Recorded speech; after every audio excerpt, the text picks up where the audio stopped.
Este Penedo, fai uns anos, alguén o quixo ofender, ao mellor para facer postes de viña ou simplemente pedra, facer unha pequena canteira desto.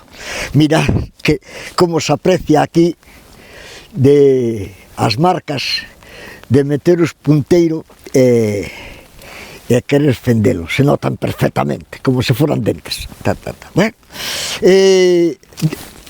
isto era moi habitual, sacar pedra destes sitios, pero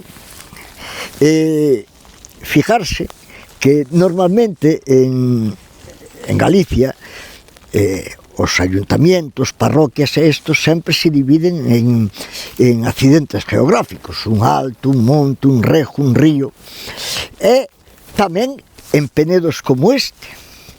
Fijarse que casualidade que neste penedo dividen os ayuntamientos de Caldas, Portas e Moraña, e das parroquias de Arcos, Briallos e Salláns. A ver, me dá risa porque aquí os marcos sempre voaron ou se cambiaron. Este, como non se podía cambiar, que era grande, este da cosecha propia, é un chiste. A quen dixe, no, o marco non podo cambiar, collo, e fago desaparecer. Bueno, este é coñecido, esta laxe, como laxe ou penedo do Crego, laxe do Crego ou da Grade. En el existe, mirar, un petróglifo descoberto fai pouco. A verdade é que non está nin xeizado ni nada, pero nel aparece,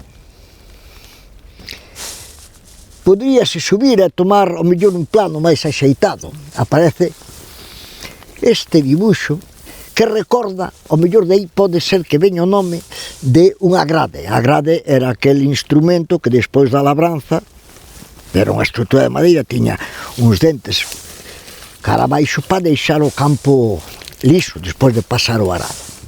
Ao mellor pode ser eso. Aquí o tendes. Non sei se se aprecia.